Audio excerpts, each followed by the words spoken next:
Estudando o Evangelho segundo o Espiritismo. Um estudo sequencial da obra O Evangelho segundo o Espiritismo de Allan Kardec. Essa é a nossa forma de transmitir esperança, conhecimento e alegria.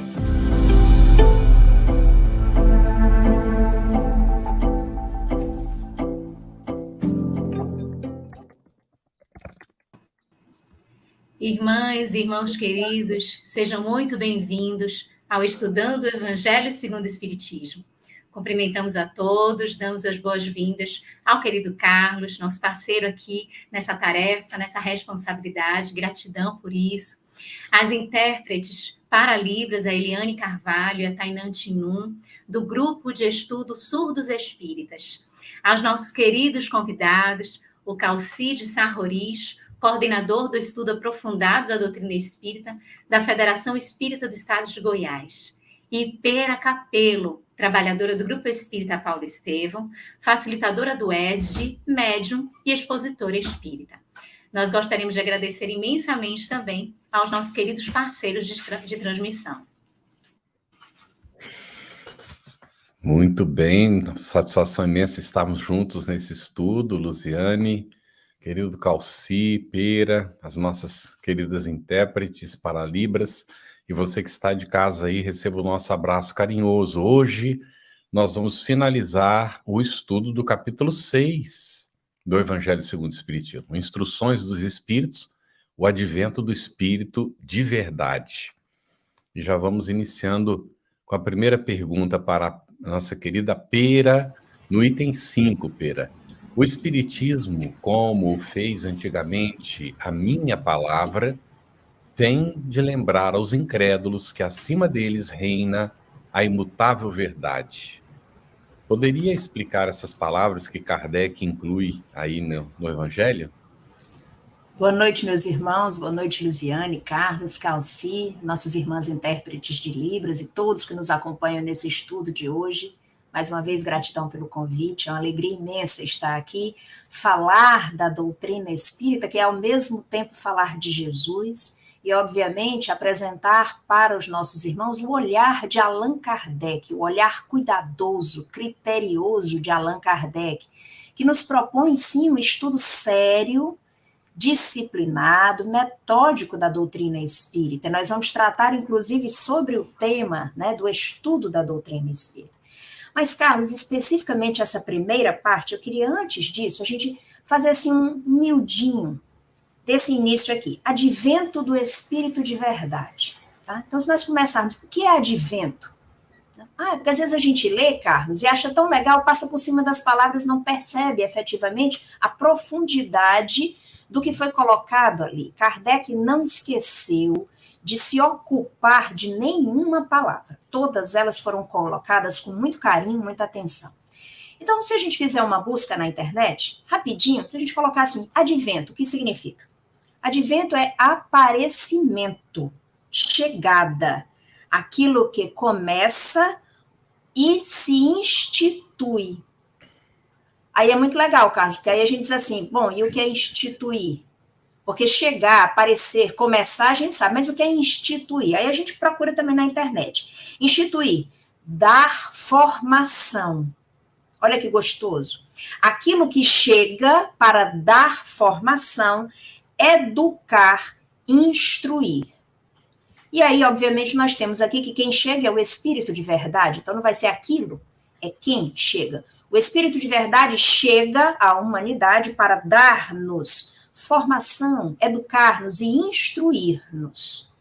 Nesse capítulo aqui, o capítulo 6, que é o Cristo Consolador, um dos capítulos mais curtos do Evangelho segundo o Espiritismo, eu diria, inclusive, que é um dos capítulos mais complexos e mais maravilhosos de nós estudarmos, porque ele trata diretamente sobre Jesus.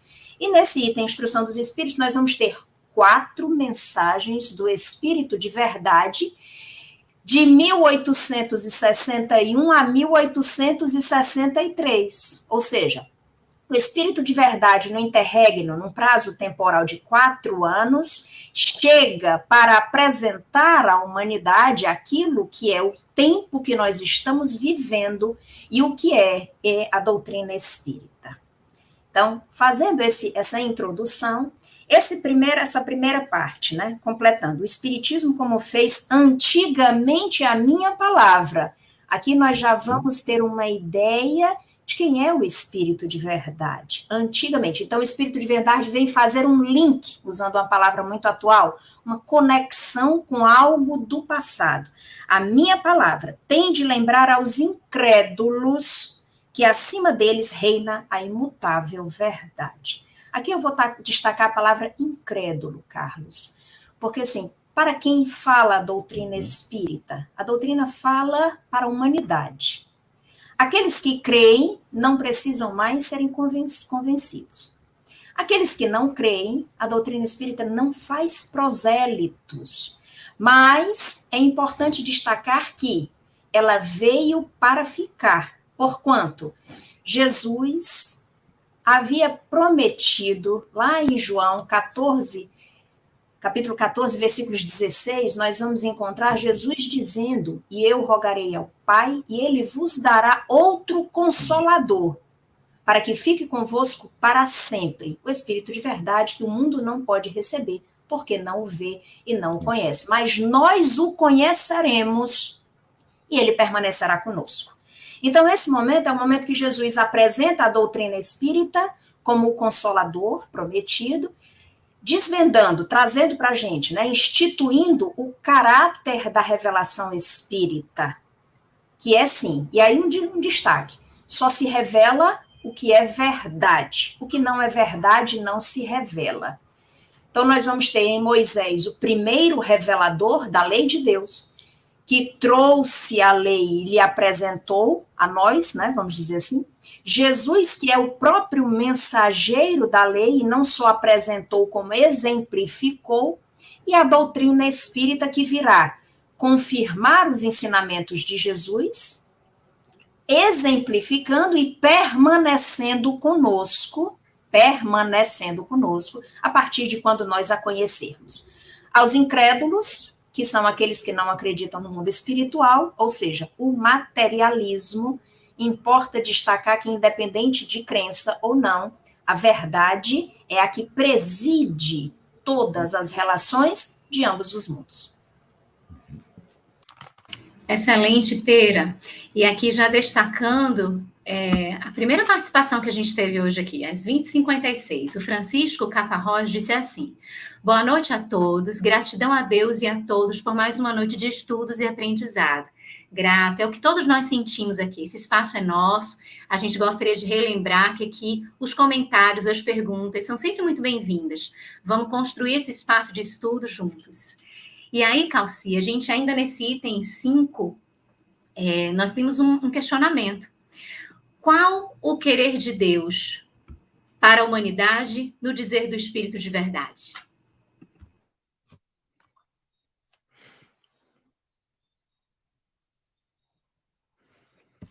Microfone fechado. Seu áudio. Perfeito.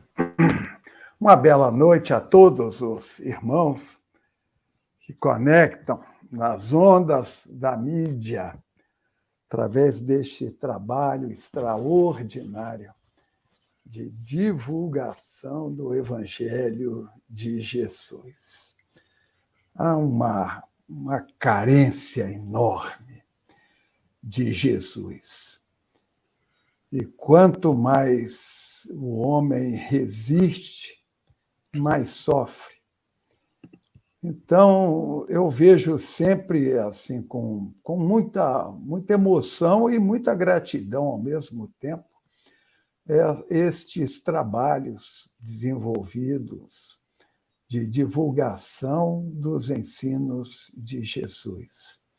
Como a Pera comentou, nós temos no capítulo 6 de O Evangelho segundo o Espiritismo, que tem um título interessante, O Cristo Consolador, 4 mensagens do Espírito de verdade, que Allan Kardec colocou e numa ordem bastante interessante, uma após outra. Parece que tem quase a certeza de que colocou de propósito, porque o assunto ele se desenvolve entre uma mensagem e outra. Mas a nossa irmãzinha Luziane nos faz aí uma indagação interessante que está no item número 5 deste capítulo 6.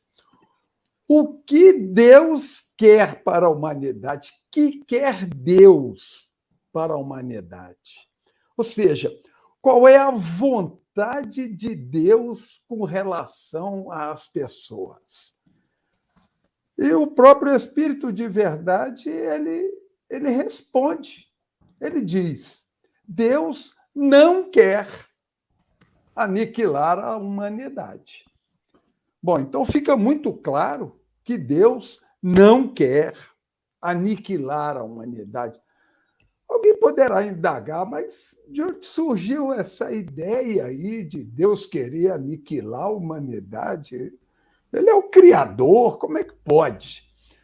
O nosso entendimento, o entendimento dos cristãos, desde os primeiros tempos, houve uma tendência nossa de dogmatizar e colocar determinadas interpretações à vontade de Deus, como se nós, criaturas humanas, pudéssemos compreender, né, a natureza íntima de Deus e o seu querer.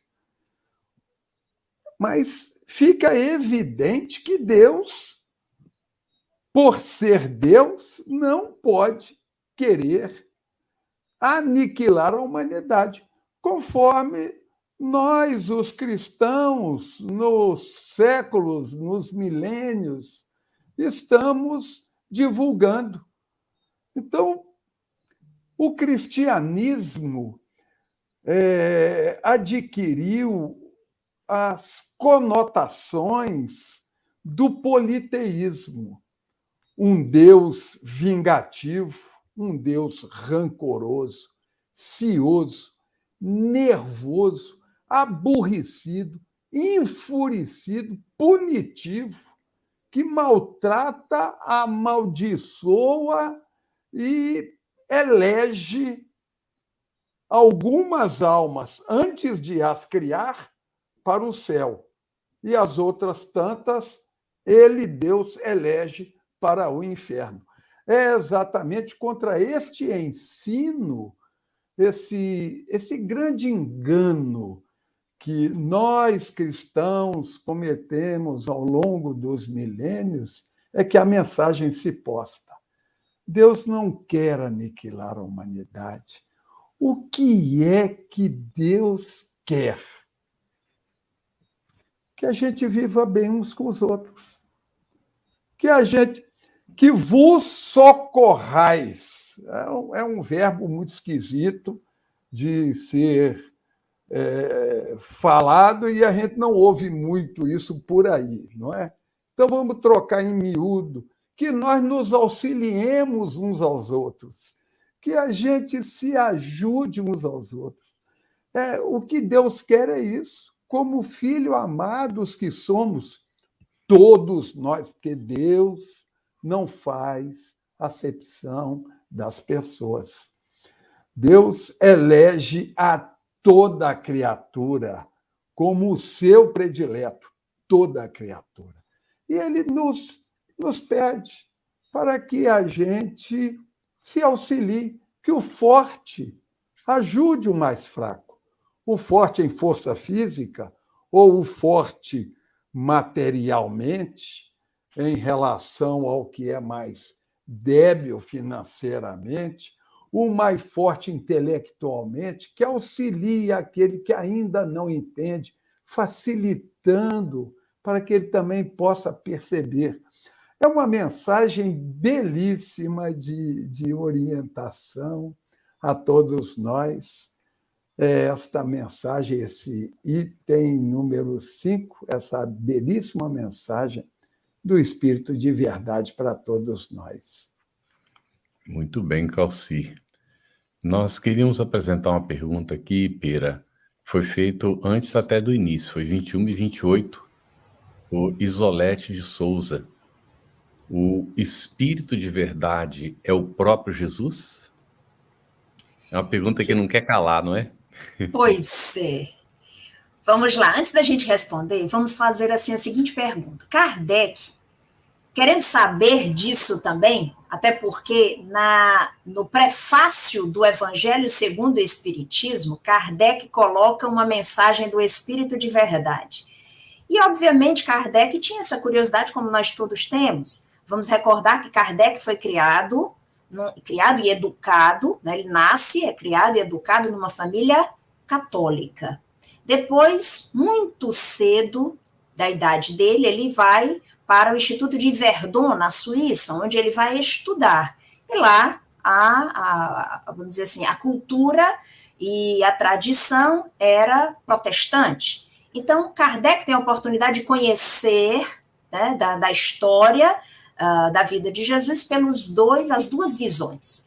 E ele, aos 20 anos, quando retorna para a França, começa a trabalhar como pedagogo e depois vem a conhecer a doutrina espírita. Então, ele também tinha curiosidade sobre isso. É interessante que nessas 4 mensagens que estão dentro do capítulo, nós vamos ter respostas sobre essa pergunta. Então, quando no comecinho ele diz assim, venho como outrora aos transviados filhos de Israel trazer-vos a verdade e dissipar as trevas. Escutai-me. O Espiritismo, e aí fala. Mas lá na frente ele diz, meu pai não quer aniquilar a raça humana, mas nós poderíamos dizer, mas espera, todos nós somos filhos de Deus, então nós poderíamos nos reportar a Deus como meu pai. Mas, assim, a forma como ele fala, o restante das palavras, né, como ele trata os assuntos, mais lá na frente ele diz assim, sinto-me por demais tomado de compaixão pelas vossas misérias, pela vossa fraqueza imensa, para deixar de estender mão socorredora. Então, Kardec vai extrair de todas essas 4 passagens, 4 passagens aqui do capítulo e a primeira, verdadeiramente essas informações. Mas nós temos a confirmação disso, e quem tiver curiosidade pode acompanhar, Cosme Massi. Cosme Massi faz um trabalho maravilhoso, pesquisando em todo o Pentateuco e apresentando, sim, a confirmação de que o Espírito de verdade era o próprio Jesus. Me permite uma informaçãozinha? Eu sempre tive uma grande curiosidade a respeito disso, desde menino, o Espírito de verdade e tal. E certa feita, meu velho pai abriu para mim o Livro dos Médiuns, capítulo 31, item 9. Eu nunca mais esqueci. E ele me falou, leia. Eu li e falei, mas é igualzinho a mensagem que está no Evangelho, no capítulo 6 do Evangelho. Venho como outrora aos transviados filhos de Israel. Só que lá no Livro dos Médiuns não está escrito Espírito de verdade. Lá no Livro dos Médiuns está escrito Jesus de Nazaré. Então, o que comprova isso que a nossa irmãzinha Pera colocou é ele. Agora, a questão é saber, todo e qualquer espírito de verdade que se comunica é o próprio Cristo? Não, porque Jesus, como um bom descentralizador que é, porque todo bom líder é descentralizador, e a prova de que Jesus é descentralizador é que ele chegou aqui e já chamou 12 para trabalhar com ele, e mandou esses 12 chamarem mais 36, e esses 36 chamarem 432, e a coisa ia assim. Então, Jesus, como um bom líder descentralizador, ele tem os espíritos que, em nome dele, falam, não é? E agem em nome dele, nesse belíssimo programa traçado por ele da evolução da humanidade, de unir os moradores do planeta Terra aos moradores de outros planetas mais evoluídos, a fim de que vire um só pastor e um só grupo de ovelhas. Excelentes reflexões. A resposta aí já contempla a pergunta da Isolete e da Regina, porque foi a mesma pergunta. E a Jeane Lima, Calci, às 21h38, ela refere-se ainda a esse item 5 e destaca um trechinho. Homens fracos que compreendeis as trevas das vossas inteligências. E ela pergunta, quais seriam essas trevas? O que você acha, Calci? Diz pra gente, por favor. Homens fracos que compreendeis, olha, quando a gente compreende a própria treva, as imperfeições, os nós psicológicos, os condicionamentos, os vícios, os hábitos. Eu me recordo aqui que Paulo de Tarso se lamentava. Ele dizia, mas que triste figura que eu sou, que eu não faço o que eu quero e aquilo que eu não quero eu faço. Quer dizer, se revelando como um homem fraco. Aquele que já conheceu e é da sabedoria milenar, desde Sócrates, né? E que já vem um ensinamento muito antes dele, homem, conhece-te a ti mesmo. Então, o homem que já se reconhece fraco e que compreende as trevas internas, as suas necessidades para crescer, não é?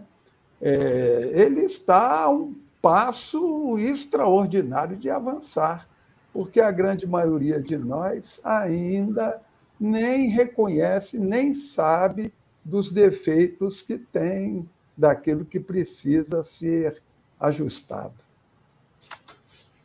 Muito bem, Calci. Aí, atenção, o Calci já respondeu a pergunta da Eliene, a Silveira, como a Luziane chamou a atenção. Ó. Só existe um espírito de verdade, o Calci explicou ainda há pouco, não é? Que Jesus é o espírito de verdade, mas ele conta com uma pleiade de trabalhadores. Não é? E aí, olha, relacionado com o assunto, a Daiane Alcântara Oliveira pergunta se o espírito de verdade no catolicismo seria o Espírito Santo. Então, comenta rapidamente, Pera, por favor, para a gente. Considerando que vamos dizer assim, para o trabalhador do mais alto, não importa efetivamente o seu nome, mas importa a obra que ele realiza, se nós considerarmos que esse Espírito Santo seria um conjunto de espíritos que estão sob o comando, né, o comando da lei divina, podemos dizer que sim. Até porque, quando lá em João 14, Jesus disse, eu pedirei a meu Pai e ele vos enviará um outro Consolador, o Espírito de verdade. E esse Espírito a gente poderia colocar quase como um coletivo, né? Então, assim, o espírito de liderança, o espírito de equipe, o espírito de comunhão, o espírito de verdade. Então, assim, se nós estamos numa época em que a verdade se estabelecerá, a partir do advento dessa verdade, ela se estabelecerá. E a verdade haverá de permanecer entre nós, seja ela levantada por que bandeira. Então, assim, não vai importar o nome do espírito que traga. Trazendo a verdade, ele estará nesse espírito em comunhão com o mais alto. Muito bom. Aqui, no item 5 ainda, Pera, nós encontramos o trechinho, amai e meditai sobre o que é revelado. Amai-vos e instruí-vos. O que podemos entender destes alertas do Espírito de verdade? Carlos, acho maravilhosa essa colocação, porque nós ainda estamos, vamos dizer assim, presos às trevas da nossa inteligência. Nós ainda estamos presos à ignorância das coisas. Ignorar as coisas é uma das maiores prisões da criatura humana. Por quê? Porque ela se limita exclusivamente ao que ela conhece. Kardec traz a proposta da doutrina espírita, na doutrina espírita, da fé raciocinada. Nós vamos aprender a acreditar nas coisas a partir da elaboração mental do nosso conhecimento. Então, não é à toa que, por exemplo, Kardec elaborou a estrutura do Livro dos Espíritos em perguntas e respostas, a dialética socrática, Porque a partir de uma pergunta surge uma resposta, a partir daquela resposta já surge uma nova pergunta e aprofunda o conhecimento, permitindo que o educando elabore o seu processo de conhecimento. Então, estamos na época da consciência da criatura. Nós vamos entender as coisas, nós vamos perceber o alcance das coisas, as nossas atitudes, as nossas escolhas e as consequências delas. Vamos passar a entender, vamos crer nas coisas, não porque alguém disse para a gente acreditar, mas nós vamos crer porque a razão nos conduzirá a isso. Então, a primeira coisa, crede e amai. E aí, essa parte amai, Luziane, é muito interessante, porque as criaturas, nós ainda não temos ideia do que é esse amar. A gente acha que amar é aquele amor incondicional. Será que a gente sabe verdadeiramente o que é o amor incondicional? Vamos lá, rapidinho, pensem na pessoa que vocês mais amam, ok? Aquela pessoa que vocês, de repente, dariam a vida por ela. Percebam qual é o sentimento que brota nos corações de vocês e qual, na tela mental de vocês, a imagem que vem. Beleza? Agora uma brincadeirinha. Imaginem aquele parente de vocês, se vocês pudessem pegar todo o patrimônio que tivessem e colocassem numa viagem só de ida para Marte. Sabe aquela criatura que você quer ver assim, bem distante de você? Nós ainda temos esse tipo de sentimento. Percebam o sentimento que brota agora do coração de vocês. Percebam na tela mental quais são as figuras que aparecem. O primeiro sentimento é igual ao segundo? Não.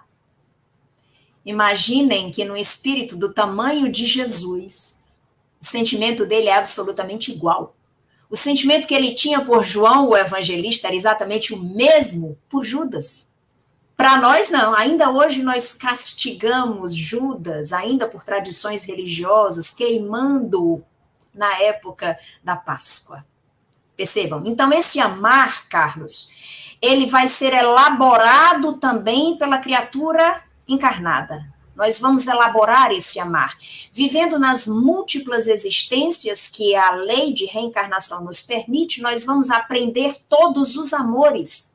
O amor de pai, de mãe, de filho, de irmão, de primo, de tio, de avô, de avó, o amor de patrão, de empregado, o amor de político e cidadão, o amor de soldado e general, o amor de comandante e comandado, o amor maternal, fraternal, e aí vai, nós vamos aprender tudo.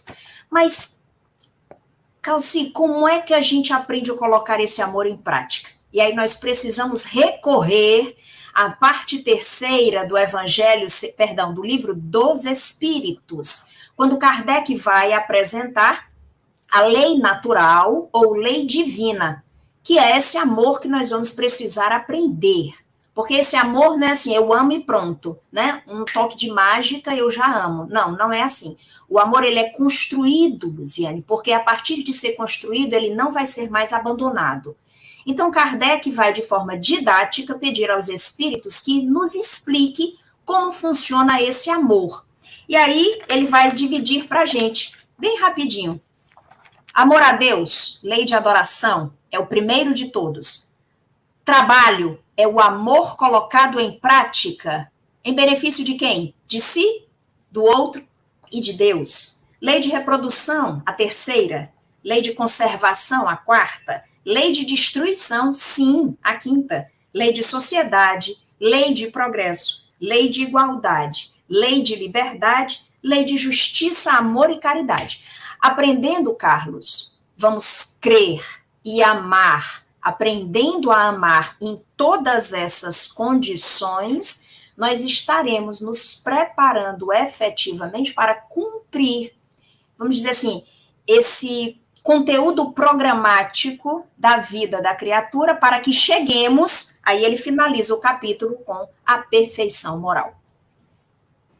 Excelente, Pere, excelente também o exemplo que você trouxe, ficar mais nítido para a gente visualizar como é que ainda é a expressão do sentimento amor em nossas vidas. Calci, o Daniel, às 21h40. Oi, vou só te interromper. Vou só te interromper. Olha que coisa espetacular. Um dia, todos nós chegaremos à condição de amar aquele nosso parente que a gente mais ama e aquele parente que a gente quer ver em Marte da mesma forma. Até porque nós também somos aquele parente para alguém que nos quer ver em Marte. Perfeito, Pera. Calci, às 21h44, o Daniel colocou assim, ainda sobre esse trechinho que a Pera comentou, amai-vos e instruí-vos. Podemos afirmar que o Espírito de Verdade, chamando a responsabilidade dos espíritas em amarmos-nos primeiro e instruirmos-nos em segundo, caberá trazermos maiores luzes aos filhos perdidos? É uma belíssima pergunta. A gente precisaria entender, compreender aí o que a gente pode colocar como filhos perdidos, se seria o mesmo sentido bíblico que a gente encontra, não é? Mas a gente observa que o Espírito de Verdade, neste item 5 do capítulo 6 do Evangelho segundo o Espiritismo, quando ele fala em instruir-vos e amai-vos, ele está colocando na forma reflexiva. É uns aos outros. Então, é correspondente. Então, amai-vos e instruí-vos. Quer dizer, cada um tem possibilidade de cooperar com o progresso do outro, seja esse outro quem for. Você tem uma experiência que só você vivenciou. E quando você mostra essa experiência sua para alguém, esse alguém aprende e não precisa passar pela experiência tal como você passou. Então, o amai-vos, né, ele está ligado ao instruir-vos em razão disso. A Pera falou das pessoas que a gente muito ama e aquelas que a gente ainda não tem um amor mais dilatado, né? A gente quer ver a pessoa um pouco afastada, mas esse irmão tem algo para nos ensinar.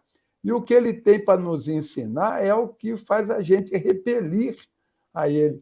Quando a gente entende assim, fica ótimo. Então, agora, entrando aí na questão dos filhos perdidos, porque tem muita gente que acha que nós cristãos deveríamos pegar o megafone e ir para a rodoviária, né, e ficar gritando e anunciando e tal. Eu acho fabuloso quem faz isso, sem problema nenhum. Mas eu penso que esteja falando mais naquele filho perdido que está do seu lado e que muitas das vezes a gente não compreende a dor dele, né? Então, esse amai-vos e instruí-vos é de alguém muito próximo a gente, está ao nosso alcance. A gente não precisa botar uma roupa de monge budista e ir para o alto do Tibete e tal, para meditar. Nós temos alguém ao nosso lado, a quem nós podemos instruir e, consequentemente, amar esse amor possível para nós, criaturas humanas, nesse nível evolutivo em que estamos. Muito bem, Calci. Pera, nós temos uma pergunta do Francisco Caparrós, ainda sobre o item 5, foi às 21h56. Ele diz, me resta dúvida com relação ao último parágrafo desse item 5. Né? Irmãos, nada perece, Jesus Cristo é o vencedor do mal. Sede os vencedores da impiedade. Ele pede esclarecimento. Carlos, vamos buscar no momento derradeiro de Jesus. Jesus veio para nos mostrar o amor de Deus na prática. A gente usa uma expressão hoje muito corriqueira, né, Calci? A gente diz assim, quer que desenhe? Né? Quando a gente quer explicar uma coisa para uma pessoa, explica a primeira, a segunda, a terceira vez e a gente já vai perdendo paciência. Quando vai explicar a terceira, a gente vai perdendo a paciência. Jesus veio, ensinou-nos todas as dimensões do amor. Se a gente pegar aí todas as 10 leis divinas, que são subdivisões didáticas da lei, Jesus ensinou em todos os momentos. Jesus nos ensinou a adorar a Deus, a trabalhar, a se relacionar em sociedade, se colocou, o espírito de maior envergadura que pisou o solo terrestre, se colocou a serviço. Ele diz, eu vim para servir. Mostrou a igualdade, ele partia o pão antes de comer. Luiziana, a gente senta de manhã para o café da manhã, a gente estica logo a mão e pega o primeiro pãozinho. Se alguém tiver com a mão no meio do caminho, a gente acaba de pegar a mão da criatura, porque a gente não está prestando atenção a essas coisas. Então, Jesus ensinou lei de sociedade, ensinou sobre tudo. E o que foi que aconteceu com ele? Nós não estávamos preparados para abandonar a nossa, vamos dizer assim, animalidade ainda, né? As nossas paixões ainda nos dominavam, nós não estávamos preparados para aquilo, porque ele disse que era necessário que nós abandonássemos, de outras palavras, lógico, esse homem velho para assumir um homem novo. Nós precisávamos isso. E o que aconteceu com ele? Jesus foi crucificado. Mas depois, ao terceiro dia, ele retorna ao convívio com os apóstolos, e lá em Atos dos Apóstolos nós vamos encontrá-lo, dizendo que ele passou 40 dias com os apóstolos, fazendo as mesmas maravilhas que ele fazia. E a gente não fala sobre isso. Por que nós não falamos sobre isso? Depois ele vai dizer para nós, com um amor paternal, ele diz, no mundo tereis aflições, porque ele sabia o que nós íamos passar. Pera, é porque ele era um profeta? Não, é porque ele já viveu. Jesus já passou por tudo que nós passamos, então ele já viveu, ele se antecipou a isso e disse, no mundo tereis aflições. Por quê? Porque nós nos distanciamos da lei divina, nós não queremos colocá-la em prática, porque colocá-la em prática significa renunciar ao nosso ego. Então ele disse, no mundo tereis aflições, mas tende bom ânimo, eu venci o mundo. Ou seja, Jesus é o vencedor do mal. Que mal? Aquele mal que ainda existe em nós. Sejamos os vencedores da impiedade. Mais lá na frente nós vamos tratar sobre 2 temas, abnegação e resignação. E aí nós vamos entender o que é essa questão da impiedade. A impiedade ainda é o sentimento que nos toma, que nos domina, porque entre a minha dor e a dor do outro, eu ainda privilegio a minha dor. Enquanto eu olho para a minha dor, o meu olhar para o outro, ele acaba sendo de impiedade. Nós precisamos vencer esse nosso arrastamento. A proposta da doutrina espírita é essa, reconhecereis o verdadeiro espírita pela sua transformação moral e pelos esforços que faz para domar suas más inclinações. Muito bom, Pedro, os esclarecimentos. Calci, voltando aqui para as nossas perguntas, no item 6 agora, outra mensagem do Espírito de Verdade, a gente te pergunta, Calci, qual o cultivo do jardineiro divino para a edificação do reino de Deus? Que perguntinha gostosa essa, não é? Qual o cultivo do jardineiro divino para a edificação do reino de Deus? A gente percebe, irmãzinha, que o item 6 começa assim, venho instruir e consolar os pobres deserdados. Esse deserdados aí está falando daqueles que passam por provas da necessidade material. Tanto é que lá adiante ele diz, para não invejar aqueles que têm mais, porque muitas das vezes são muito mais miseráveis. Então, é uma mensagem que começa falando em instruir e consolar os pobres deserdados, e no parágrafo seguinte, o Espírito de Verdade se dirige aos trabalhadores do bem. Obreiros, traçai o vosso sulco, recomeçai no dia seguinte o afanoso labor da véspera. E vai por aí afora. O pão que vocês têm que alimenta o corpo, mas as vossas almas não estão esquecidas. Eu, o jardineiro divino as cultivo.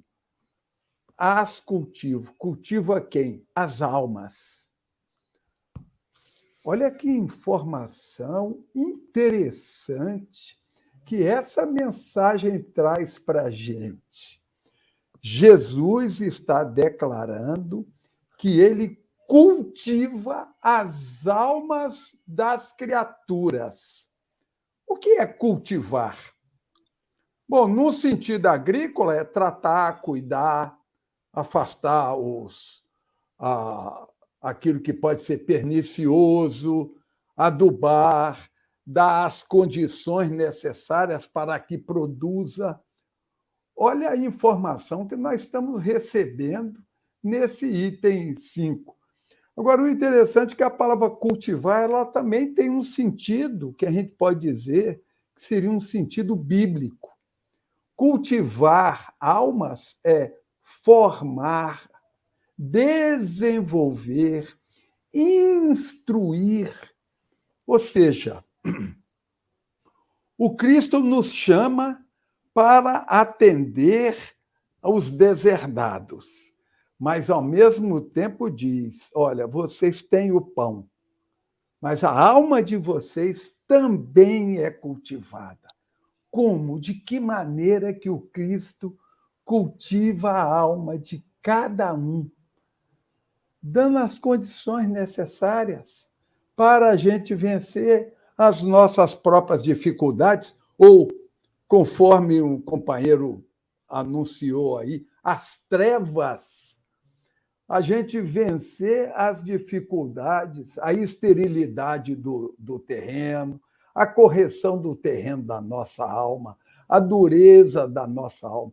O Cristo é aquele que proporciona as condições necessárias para que a gente possa desenvolver a capacidade da nossa alma, ou seja, melhorar o nosso sentimento, melhorar o nosso humor, sermos mais confiantes, mais alegres. O Cristo está presente na vida de cada um de nós.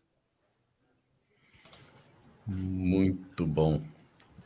Nós temos um comentário da Eline Cota, está relacionado com a resposta anterior. O vencedor do mal nos mostrou como vencer todas as adversidades.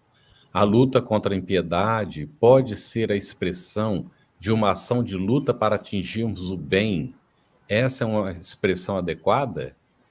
Muito mais do que adequada, não é? O entendimento é esse mesmo. E entendendo aqui que a impiedade está dentro de nós, para vencer a impiedade que está dentro de nós mesmos, no sentido de adquirirmos, não é, as qualidades e irmos seguindo no desenvolvimento de valores positivos. Muito bem, Eline, excelente. Nós vamos agora aqui, ainda no item 6, Pera, com essa pergunta: como podemos dissipar o erro das revoltas e entendermos o sublime objetivo da aprovação humana? Está relacionada também com o que foi comentado há pouco, não é? Carlos, nós ainda temos uma dificuldade muito grande de entender determinadas coisas de Jesus. Então, por exemplo, quando Jesus disse assim, amar Deus sobre todas as coisas, amar o próximo e amar a si mesmo, eis aí toda a lei e os profetas. Aí a gente, então beleza, a lei de amor é a lei que permeia todas as relações. E aí a gente sempre imagina que todas as relações é aquilo que está fora da gente. Eu com a Luziane, eu com o Carlos com o Calci. A primeira relação que nós precisamos observar é a relação com Deus, a criatura com Deus. Primeira relação. A segunda relação é a criatura consigo mesma. Terceira relação é a criatura com o outro. Então, quando, por exemplo, eu cometo um equívoco, eu descumpro a lei divina, e eu não reconheço, a começo daí, eu já infrinjo a lei num segundo momento, porque no momento que eu infrinjo a lei, eu descumpro a lei, eu já estou infringindo. Não reconhecer o equívoco já é uma segunda infração. Tanto é que lá no céu e inferno, nós vamos encontrar que para a criatura poder iniciar o seu processo verdadeiro de crescimento, ela tem que primeiro reconhecer o equívoco. Ela tem que parar e olhar para trás e dizer assim, vixe, aquilo ali foi uma infração à lei divina. Primeira coisa. Mas nem todo mundo que vê o erro se arrepende. Então, segundo momento, arrependimento. Então, eu tenho que reconhecer o erro e arrepender-me. Beleza. Mas nem todo mundo, mesmo depois de arrependido, pede para reparar. Então, reconhecer o erro, arrepender-se, pedir para reparar e se preparar para a reparação. Só que as criaturas acham que essa reparação é sempre com o outro. Mas vamos lá, eu cometi um equívoco com o Carlos. Mas o Carlos já se elevou, o Carlos não ficou magoado comigo, não ficou preso a mim. O Carlos se elevou, olhou para trás, compadeceu-se da minha pequenez, orou a Deus por mim e caminhou. Ele serviu e passou. Mas eu fiquei presa no meu equívoco. Eu vou pedir para o Carlos voltar da condição que ele já se encontra para descer a minha condição para eu poder reparar? Não. Sapiência da lei divina que diz que a reparação é para a lei. É para a lei. Então é por isso que começa com a criatura esse processo. Reconhecer a falta, arrepender-se, pedir para reparar e efetivamente se colocar à disposição para reparar. Aí, onde é que cabe aqui para a gente? Veja que quando a gente vê o Espírito de Verdade dizendo amai-vos, ele começa a dizer amar a Deus, amar a ti e amar ao próximo, mas reconhecer o teu tamanho. Reconhece o teu tamanho. Nós não vamos saber amar como Jesus. Então, Carlos, como é que eu vou resolver isso? Eu estou perdida? Eu estou sem solução para a minha vida? Né? Onde é que eu vou ficar se eu não vou conseguir amar como Jesus? Jesus deu a dica. Ele disse assim, faz para o outro o que tu gostaria que fizesse. Começa por aí. Aí a gente diz assim, onde? Em tudo. Você gosta que alguém faça alguma coisa por você? Começa fazendo. Então, amai-vos. Instruí-vos. Ou seja, busque conhecer-se, conhecer o outro, conhecer Deus, conhecer as leis que regem tudo isso e pergunte o que é que você pode fazer para, aí sim, para colocar em prática todos esses conhecimentos. No cristianismo encontram-se todas as verdades. Nós vamos encontrar essa fala. Mas aí, pessoal, me diga uma coisa. Qual a relação entre o cristianismo e a doutrina espírita? Por que eu tenho que acreditar nisso? Por que eu tenho que acreditar na doutrina espírita? Ela vai me trazer verdadeiramente o esclarecimento? Aí eu vou fazer um link, tá? Jesus lá em João 8 diz assim, conhecereis a verdade e a verdade vos libertará. Uma das nossas prisões é a ignorância. Aí em João 14, ele diz, eu sou o caminho, eu sou a verdade, eu sou a vida.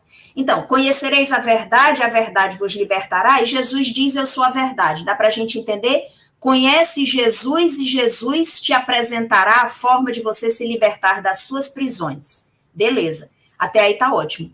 Mas aí onde é que entra a doutrina espírita? Questão 625 do Livro dos Espíritos, Kardec pergunta qual é o referencial que nós vamos ter para nós nos modificarmos, já que a minha verdade não é a mesma verdade da Luziane?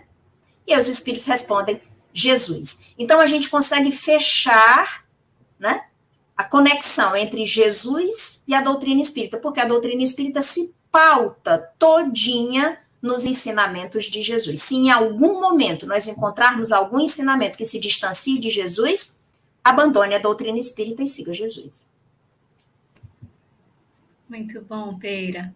Calci, ainda nesse item 6, antes da gente passar para a próxima pergunta, tem uma pergunta da Jeane. A Jeane, viu, Calci, está sempre aqui com a gente, sempre faz as perguntas, os comentários. Às 22h11, ela colocou assim, amigos, no item 6, estou convosco e meu apóstolo vos instrui. Esse apóstolo seria Kardec? Jeane Lima, muito bem, minha irmãzinha, é uma bela pergunta. A gente pode entender que sim.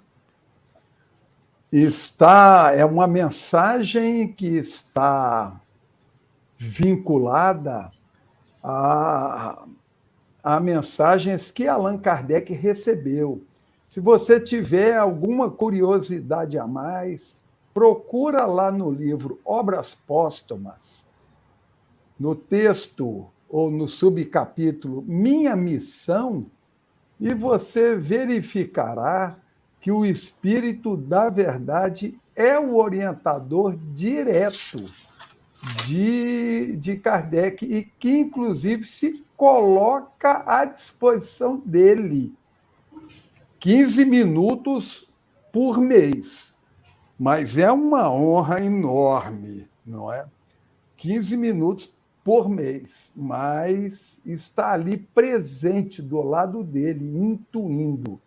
Então, a gente pode, sim, considerar, sem nenhum detrimento ou diminuição, de fantásticos e fabulosos apóstolos também do Cristo, dentro da Igreja Católica, dentro da Igreja Evangélica, em todas as religiões, em todo o movimento religioso do mundo. Mas aqui, no caso específico, nesta mensagem, sim, Allan Kardec. Que lindo, Calci. No item 7, que já é a terceira mensagem que a gente vai refletindo aqui do Espírito de Verdade, e é muito bom, meus irmãos, que a gente acesse essas mensagens, são lindas, conversam com o nosso coração e traz reflexões muito profundas, como a gente está percebendo aqui. O Espírito de Verdade aconselha, olha que trecho lindo, amai e orai, sede dóceis aos Espíritos do Senhor, invocai-o do fundo de vossos corações. Ele, então, vos enviará o seu Filho bem-amado, para vos instruir e dizer estas boas palavras. Eis-me aqui, venho até vós, porque me chamastes. Poderia comentar, Calci, esse trecho lindíssimo do Evangelho? É interessante porque sensibiliza a qualquer um, né? Por mais que a gente tente controlar a emoção, é um texto fabuloso. Estou aqui, me chamaste. É Jesus se colocando à disposição da gente. Mas eu gostaria de, antes de entrar neste assunto, lembrar que tem um verbo aí muito interessante. Invocai-o. Invocar não significa evocar. Evocar é você chamar um igual a você ou alguém que esteja subordinado ou dependente de você. Venha cá. E a pessoa vem. Invocar é suplicar. É por isso que se recomenda, está em toda a literatura espírita, toda reunião espírita inicia-se com uma invocação ao Senhor, uma súplica ao Senhor. Os espíritos que manifestam, caso seja uma reunião mediúnica, eles não vêm por pura evocação, mas porque antes foi invocado, suplicado o nome do Senhor aí, Deus, o Pai, e ele envia o Filho, que é o responsável.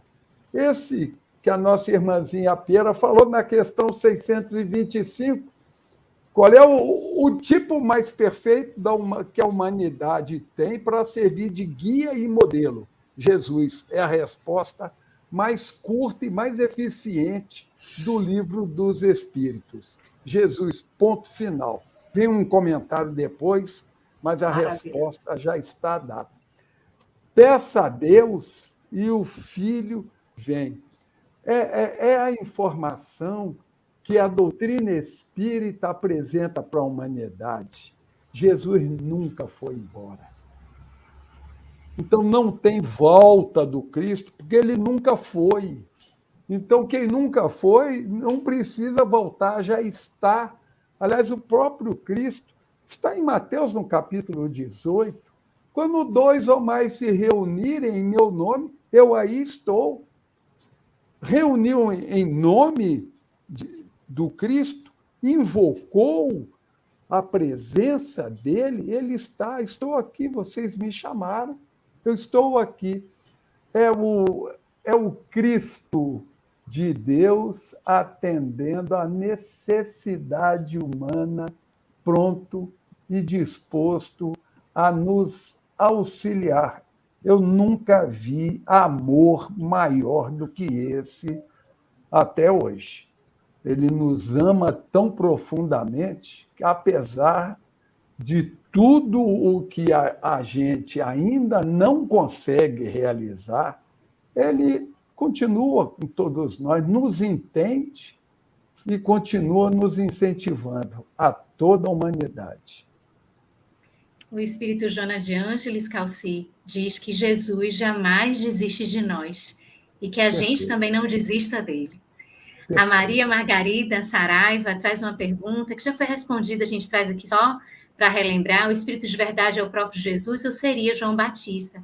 A gente fez uma análise aqui, Maria Margarida, se você puder depois retornar, né, a gravação, dar uma olhadinha, que o Espírito de verdade é o próprio Jesus, e tem aqui alguns relatos acerca dessa comprovação.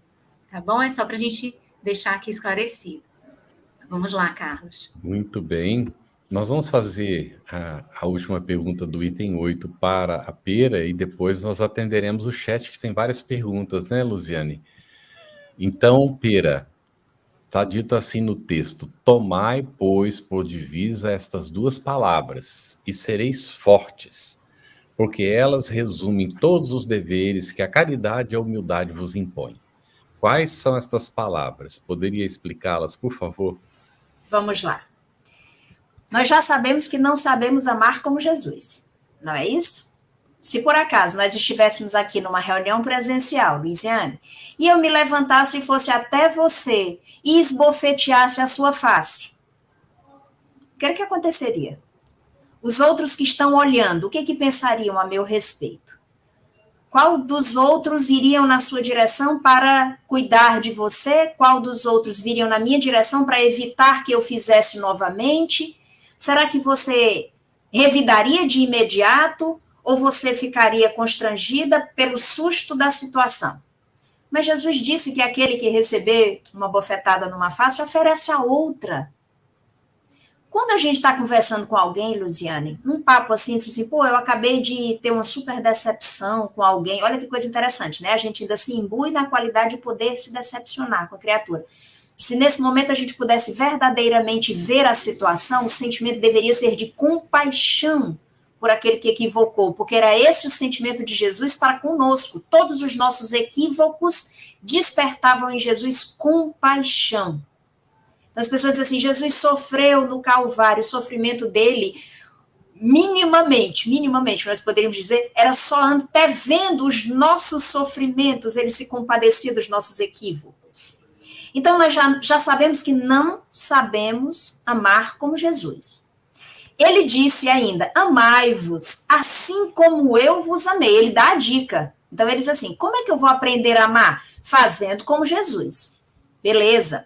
Mas ainda assim nós não sabemos como fazer. Aí ele deixou outra dica. Olha a paciência dessa criatura, meu Deus. Então faz o seguinte, meus bem-amados. Faz para o outro o que você gostaria que te fizesse. Luiziane, essa é a regra de ouro de todas as relações. Faz para o outro o que gostaria que te fizesse, ok? Então vamos lá. Se eu me equivoco contigo, Luiziane, qualquer que seja o equívoco, a proposta de Jesus é que você se comporte para comigo da forma como, se você estivesse equivocando comigo, você gostaria que eu me comportasse contigo, ok? Então, quando nós recebemos alguma dor de alguma outra criatura, ao invés da gente machucar, ficar com raiva, com rancor, com mágoa, se afastar daquela criatura, a proposta do mais alto é ir ao encontro daquela criatura, ampará-lo, orientá-lo, levá-lo luz para aquele momento de treva. Mas nós estamos tomados da nossa própria dor. Então nós temos dois momentos, Carlos. O momento do eu e da minha dor, que é o ego. O momento do equívoco do outro, ok? O outro equivocou-se e eu estou com a minha dor. As duas palavras são devotamento e abnegação. Pera, que cargas d'água é isso? Então vamos procurar saber o que é. Vamos começar pela abnegação. é desprendimento e altruísmo, superação das tendências egoísticas conquistadas, superação dessas tendências em benefício do outro. Então, o que é que vai ser a abnegação? É mesmo no momento de dor, eu esquecer a minha dor e cuidar da dor do outro. É deixar o ego para procurar o outro. É romper com o egoísmo e enaltecer o altruísmo. Nós vamos encontrar no momento derradeiro de Jesus, Maria aos pés da cruz, amparada por João, o evangelista. E naquele momento Maria estava chorosa, sim, mas ela ouviu um choro mais dolorido do que o dela, porque era o choro de uma mãe que não conhecia Deus como Maria conhecia. Maria olha para o lado e vê a mãe de Dimas, que era o ladrão que estava sendo crucificado ao lado de Jesus. Maria abandona a própria dor e vai cuidar da mãe de Dimas. Isso é abnegação. E o devotamento, Carlos? Devotamento é grande empenho com generosidade e sacrifícios. Entrega com desinteresse. Quando nós aprendermos a viver para cuidar do outro, amparar o outro, suportar o outro, não é suportar no sentido de tolerar, não. Suportar no sentido de dar suporte. Quando nós acordarmos todos os dias, elevarmos o pensamento para o mais alto, agradecermos a Deus, lei de adoração, por estarmos aqui na Terra nesse momento grandioso, que é um momento de conscientização da humanidade, de preparação para uma transição planetária, e nós dissermos, Pai, o que posso fazer para servir a Ti hoje, lei de trabalho, segunda lei, nós estaremos colocando abnegação e devotamento em ação, que são exatamente os deveres que a caridade e a humildade nos impõem. Obrigada, Pera, e obrigada por nos lembrar a atitude de Maria. Queridos Calci e Pera, nós temos muitas perguntas no chat. Vamos tentar atendê-las, né? E aqui nós vamos para a primeira, Calci, que é a da Vanderlei Alencar. Ela faz a pergunta 21 e 51. E ela diz assim: se formos trabalhadores laboriosos e exemplificarmos os ensinamentos de Jesus em nossas vidas, seremos sementes boas a germinar, mesmo cheios de falhas?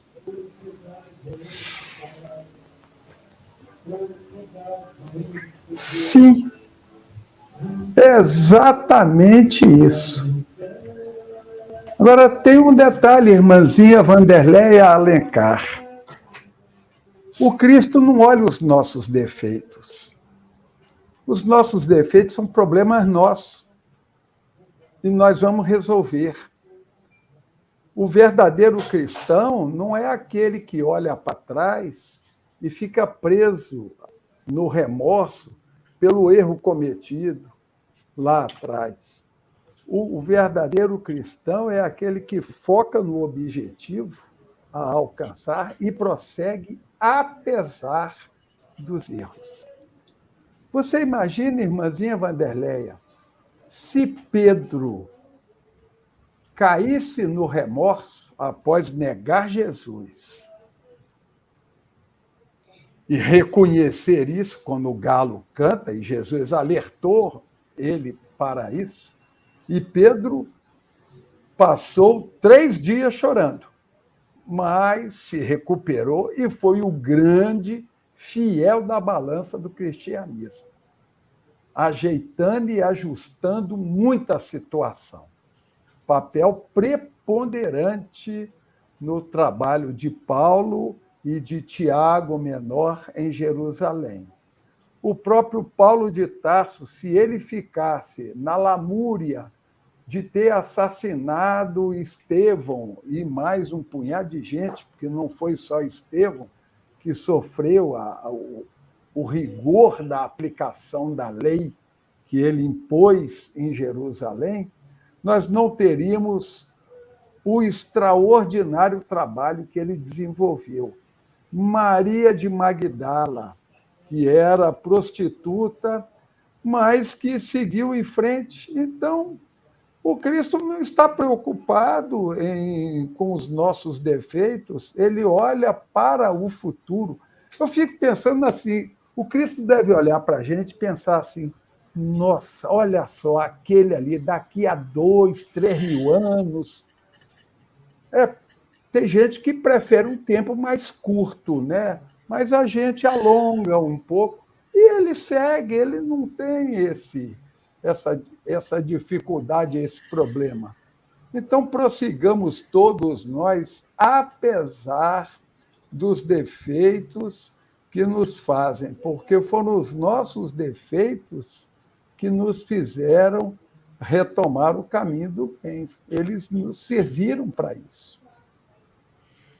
Muito bem. Pera, Daniel Rosa de Assis, a advertência do Espírito de Verdade sobre o entrave contra o despeito aos ricos do mundo se torna um óbice em ser ricos nas esferas superiores se nós falirmos fazendo opção pela riqueza ao invés da doutrina espírita? Daniel esticou a baladeira para nós, hein, Daniel? Calci, essa é a expressão daqui do Ceará, tá? Esticar a baladeira é brincar com estilingue. Já respondo já, Daniel. Deixa eu só completar aqui uma fala do Calci que eu achei fabulosa. Jesus olha em nós os nossos potenciais da alma, né? Emmanuel diz assim, se erraste, pensa no auxílio que podes prestar aos outros e corrige-te trabalhando. Não te condenes, serve mais, Deus nos compreende. Então, Calci, tu imagina que coisa maravilhosa se daqui a 2 mil anos nós já estivermos um Emmanuel da vida, né? Um Emmanuel, se daqui a 2 mil anos nós já tivermos assim.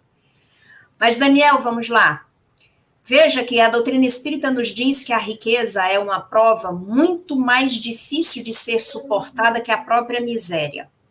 Porque o desregramento material já vive em nós. Quando nós temos a contenção pela ausência, então vamos lá, eu não posso extrapolar os meus desregramentos porque eu tenho carência, então eu não tenho recursos financeiros. A própria carência me é uma disciplina, me é uma possibilidade de educação. Mas quando o meu desregramento ele é exacerbado pela abundância, a doutrina espírita vai nos dizer que a riqueza é uma prova muito mais difícil. Então, o advertência do Espírito de Verdade sobre a questão dos ricos do mundo não é óbice nenhum para nós, efetivamente. O problema é sabermos ou não lidar com as provas que temos. Quando Jesus lá atrás fala para o moço rico, aquele moço rico que ele vai e se desprende dos seus bens e volta, vende os teus bens e volta a me seguir, aquele moço, ele diz para ele que já cumpria todos os ensinamentos da lei, já fazia a caridade, já cumpria o que era necessário em termos de obrigações da religião. Mas Jesus, conhecendo do mais secreto daquela criatura, mesmo ele fazendo a caridade, respeitando pai e mãe, honrando pai e mãe, cumprindo todos os mandamentos da lei, Jesus, conhecendo do mais secreto dele, percebeu que o grande mal, vamos dizer assim, da vida daquela criatura era o apego material. Não era efetivamente o bem, mas os bens, mas o prazer que os bens dão a nós. Isso sim é que nós precisamos observar. Porque muitas das criaturas que encarnam na Terra com missões de terem riquezas, encarnam com o objetivo de transformar essas riquezas em progresso, em criar empregos, em facilitar a vida das outras pessoas, desenvolver tecnologias, aplicar na ciência, promover o progresso das criaturas, sim. O grande problema são os arrastamentos, que podemos tê-los com riqueza, podemos tê-los com miséria, ok? Os verdadeiros bens são os bens da alma, que nós saibamos cultivar os bens da alma, os valores eternos da alma que nos levarão, sem dúvida, para locais muito mais distantes, inclusive para atuações muito mais contundentes nos mundos materiais. Obrigado, Pera. Nós vamos fazer um balanço rapidinho e depois passamos para Luziane encerrar, porque o tempo está terminando. Tem um comentário de Cristina Mello, que se complementa em 2 momentos. mas é só um comentário. Então, não tem uma pergunta propriamente. A Elaine Leopoldino, ela disse, então Jesus falou diretamente com Allan Kardec? Entendi certo? Entendeu certíssimo. Como ele fala com todos os seus apóstolos. Kardec foi apóstolo do Cristo. Então, aí está. O remédio que se refere ao espírito verdade ao cumprimento das leis morais? Com toda certeza, não é? Porque quando nós cumprimos as leis morais, nós corrigimos tudo. E Pedro colocou na primeira epístola, o amor cobre a multidão dos pecados ou dos enganos, não é? E aí nós temos, estamos fazendo um balanço, tá bem? Vamos ver o que nós temos agora. Se Jesus conheceu e conversou com os essênios e Kardec era druida, seria isso ele ser apóstolo?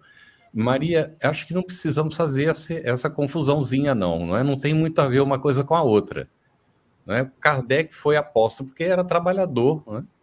Com toda certeza. Jeane Lima fez aqui. Bom, primeiro, a Jeane Lima tem aqui no final, diz, nesse item 8, o sentimento do dever cumprido vos dará repouso. Como adquirimos esse sentimento de dever cumprido? Já está no próprio estudo de hoje, não é, Jane? Cumprindo a lei divina, fazendo a vontade, não é, do Pai, realizando o bem. É assim que a gente tem a nossa consciência tranquila. E a própria Jeane, finalmente, ela coloca assim, gratidão, Lu, Carlos, Calci, Pera, pelas respostas, pelos esclarecimentos que nos iluminam, nos consolam e nos libertam da ignorância. Que Deus abençoe. Que Deus abençoe a todos nós, não é? Lu, contigo. Gratidão imensa a todos vocês que estiveram aqui com a gente, participando, trazendo seus comentários, as perguntas, enriquecendo demais esse nosso momento de estudo do Evangelho segundo o Espiritismo. Agradecemos os nossos convidados, tamanho conhecimento, sensibilidade, didatismo, trazendo para nós os esclarecimentos. Carlos, agradecemos por essa parceria, as intérpretes para Libras, a nossa equipe que está aí nos bastidores, e nós gostaríamos de trazer alguns recadinhos nesses instantes finais, que são a respeito do nosso estudo. O estudo ele está disponível também em podcast, no canal FEB Podcast, no Spotify e nas demais plataformas de áudio streaming. Os nossos encontros semanais ficarão gravados e disponíveis gratuitamente.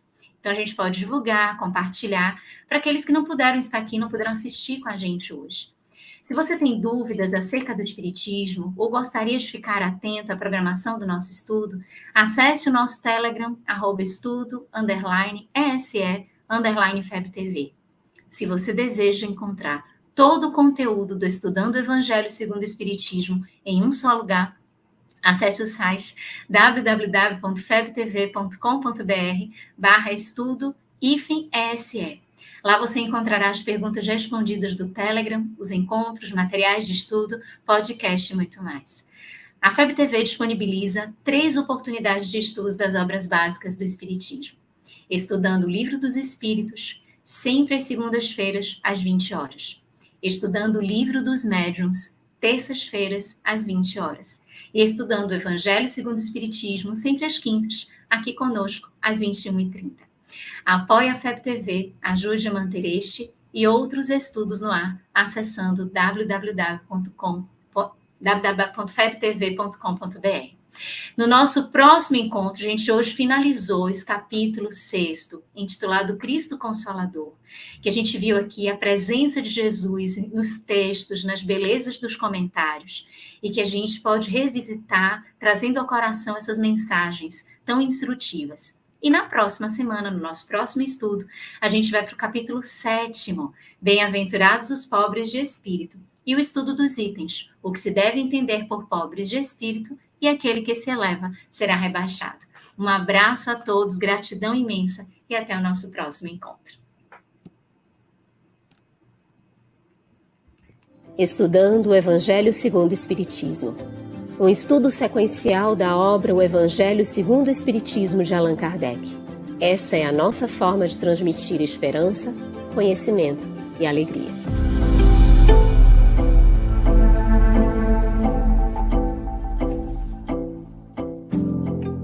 aproveitando a minha expressão de gratidão, dizer que tu continues a participar, colaborando tanto quanto possível, para que esta proposta de amor e de paz continue a celebrar a vida por mais longos anos, porque a necessidade do mundo é impiedosa, crescente.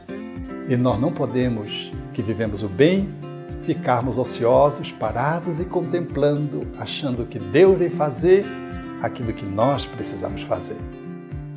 Minha gratidão, o meu abraço e o meu terno convite para que continuemos juntos com a FEB TV no ar, brilhando luz.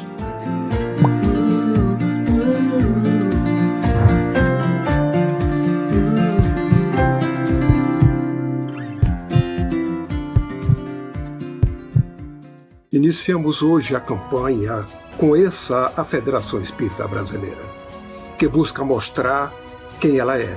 O trabalho realizado por meio desta instituição centenária, trazendo você para dentro da nossa casa. Como surgiu a Federação Espírita Brasileira? De Augusto Elias, o seu fundador, aos dias de hoje, o que ocorreu?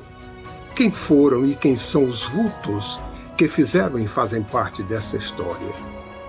Qual a relação de nomes como Chico Xavier, Bezerra de Menezes, Ivone Pereira com esta instituição? Qual a sua missão? Como ela atua na formação do homem de bem? Apresentaremos a Federação Espírita Brasileira em formato dinâmico com vídeos, depoimentos, postagens históricas, áudios. Conheça e faça parte desta família.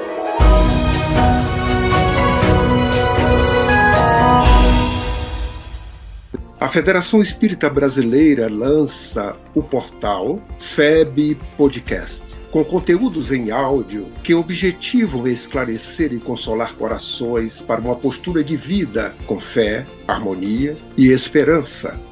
Diretamente dos estúdios da Federação Espírita Brasileira, está começando o podcast Espiritismo em Pauta.